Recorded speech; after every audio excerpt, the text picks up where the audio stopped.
Hello, I'm Auntie Dana. Welcome back so soon.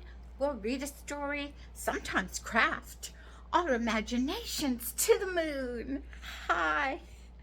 Okay, so there's not going to be an art at the end of the story today because there's two stories about jobs. Back to back is what we're going to be doing. And these stories are meant to be so funny. So let's get into it. Mr. Strong looks for a job. Oh, he has a broken hand. He broke the handle on the broom. Okay, and this book is by Roger Hargreaves. Original concept by Roger Hargreaves, illustrated and written by Adam Hargreaves. Mr. Men and Little Miss. Mr. Strong's looking for a job. Mr. Strong was the strongest person you've ever met. But he had a problem. He was too strong for any job. If he washed a car, all the paint would rub off. If he painted a house, the house would fall down. He was much too strong. But that morning, Mr. Strong had at last found a job that sounded just right for him. He's looking at the newspaper. Oh, morning breakfast eggs. What could that be, the job? Zookeeper, and he could start the next week. And the lady at the office.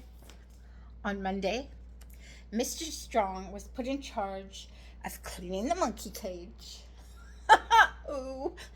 He scrubbed and rubbed and brushed some more. Hee, the monkeys giggled as they watched him work. Yeah, monkeys saying, we get to make this mess and someone cleans it up.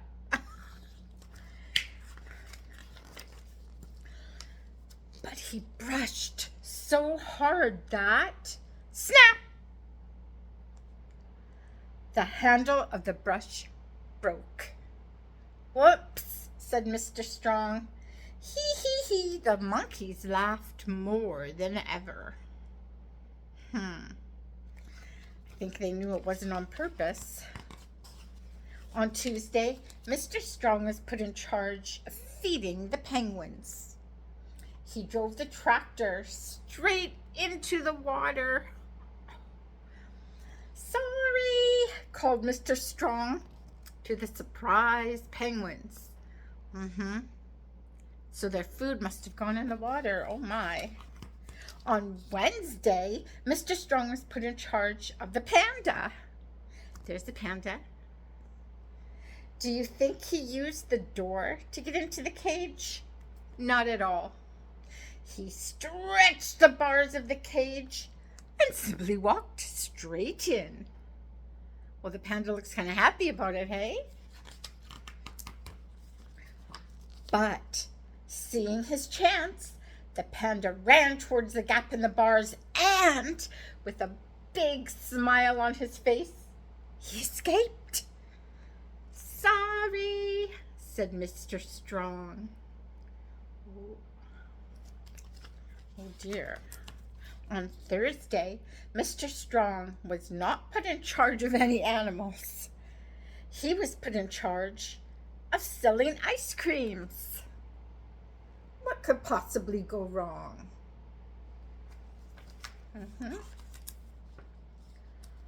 Ice cream cornets are small, and ice cream cornets are not very strong. Whoops! I'm so sorry, said Mr. Strong to his sticky customers. So the cornet, I'm thinking, when you have the cone and they would snap in his hand and then ice cream on the faces and just lick it off. On Friday, Mr. Strong was put in charge of washing up. Scrub, a rub, dub. But the plates didn't last long. Crash! Oh dear, I can't do anything right, said Mr. Strong. Without a doubt, Mr. Strong was just too strong. Perhaps the zoo wasn't the place for him.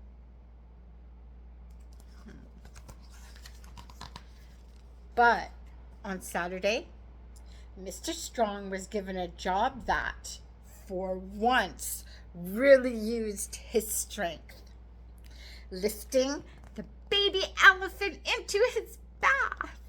Right? I don't know anyone really who could lift a baby elephant. They found something for his job, a job for his skills. Like all babies, the elephant loved taking a bath, and he even had a rubber duck to play with. Rubber ducky, you're the one. Aww. The head zookeeper was delighted. Well done, Mr. Strong. This is the perfect job for you. I have an idea. Well, she does now, does she? Now Mr. Strong comes to the zoo every Saturday to bathe the baby elephant and sometimes even the mommy and daddy elephants.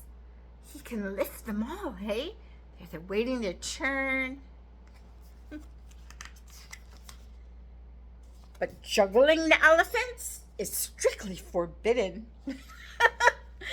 I guess, juggling, right? Now, little Miss Giggles gets a new job. I wonder what she can do and what she had to maybe rearrange. We'll see. Yes, and in the same series, this book by Roger Hargreaves, Mr. Men and Little Miss.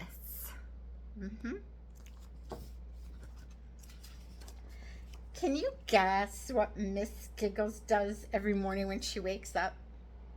Yes, that's right. She giggles. And it's the same story all day, every day. The tiniest things make her giggle and giggle. Some people love little Miss Giggles giggling, but some don't. Little Miss Greedy, for instance. I'm sure you can imagine what little Miss Giggles did when she saw Miss Greedy eating an enormous cake. She giggled, of course. Little Miss Greedy thought that Miss Giggles was giggling at her. But in fact, little Miss Giggles was just giggling about her new job. Oh, what's she doing? Okay. On that particular day, little Miss Giggles was even happier than usual because she was starting a new job as a waitress or a server in a very smart restaurant at the golf course. Do not forget, said the manager in a very important voice. This is an undeniably, extraordinarily, impressively fancy restaurant. The service must be impeccably perfect. And what did little Miss Giggles do when she heard those words? She giggled, of course.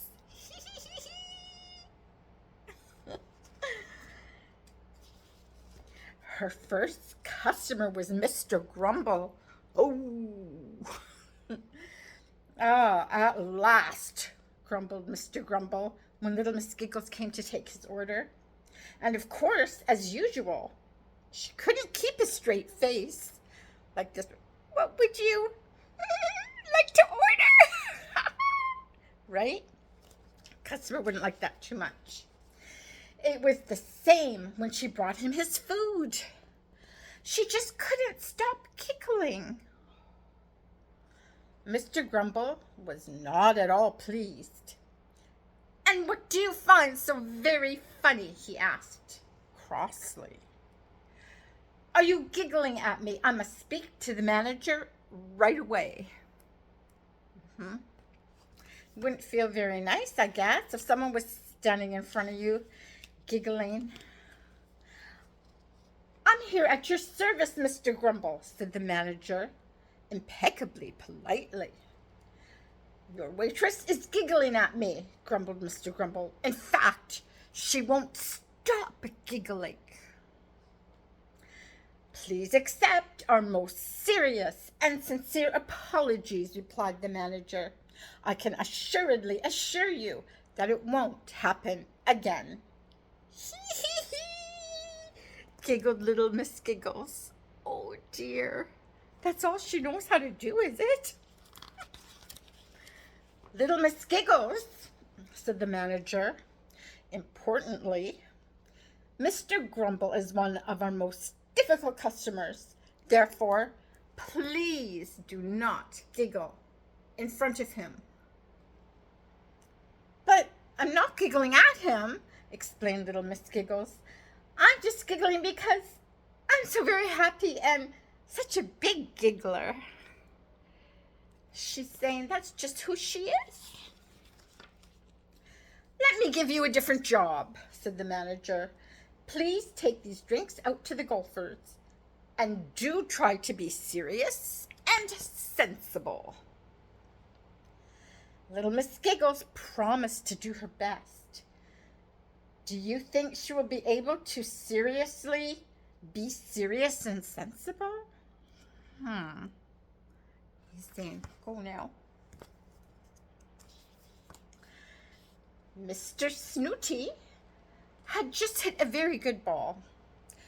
That is to say, he had hit a normal golf ball very well. The ball was right next to the hole. As you can see, because Miss Giggles is supposed to bring the drinks to the golfers, and there's the golfers. Not bad, I agree, said Mr. Snooty, but I know I can do better on my next shot. The ball will go straight in the hole. Ah, good shot, Mr. Snooty, said Mr. Happy. But his next shot did not go well. He missed. Everyone's surprised. And at that moment, Miss Giggles arrived with the drinks, happily giggling to herself. Right when someone did something they weren't happy about. I must speak to the manager at once, cried Mr. Snooty. And no sooner had he spoken than the manager arrived. This young person has made me look ridiculous in front of my friends, said Mr. Snooty rudely. In fact, it is entirely her fault that I have lost the game. I don't know about that. Please accept our most serious and sincere apologies, said the manager. Once again, I can assuredly assure you that it won't happen again. Looks like she's getting in trouble. I'm tremendously, terribly sorry, explained the manager. But I am undeniably unable to let you work here any longer. Oh. So the manager is trying to give her a talk, but she can't stop giggling. But even with this bad news, little Miss Giggles couldn't stop giggling. Do you think she'll be able to find another job? On her way home, little Miss Giggles walked past the nursery. She could hear that the babies weren't giggling. They were crying, sobbing, and bawling. What a terrible noise. The poor lady who was in charge of all those crying babies wasn't giggling either. Oh. That's what babies do. She was wondering how she could cheer them all up. Right? That would be nice. Little Miss Giggles walked into the nursery, giggled at the babies, and as if by magic, they stopped crying. In fact, they started to smile and laugh and giggle back at Miss Giggles. This time, little Miss Giggles had found the perfect job. And ever since then, Little Miss Giggles is happier than ever when she wakes up in the morning. At last, she has found a job where the giggliest giggles aren't always her own. Isn't that right? So both of those two stories have something in common, is that when you go to pick a job, like you'll hear your parents or an aunt or uncle or something say, oh, I'm off to work. And going to work is their job. And it's a good idea to find something that you know you're good at, or at least something you like and willing to learn how to do. Because as you found out then with Mrs. Giggles, trying to be a server at a restaurant and people think that she's giggling at them, that wouldn't go over so well, would it? And then Mr. Strong, so strong, everything breaks. Oh my goodness, you guys. Okay, I hope you like the stories by Roger Hargreaves. And you can see behind me, I've got more in that series and we're going to be reading them all. But not all at the same time. All right, everybody, take care. And if you like how I read, if you like my stories, get your caregiver to press subscribe. And if you just even check the like, that really helps me out too. See you next story. Bye-bye.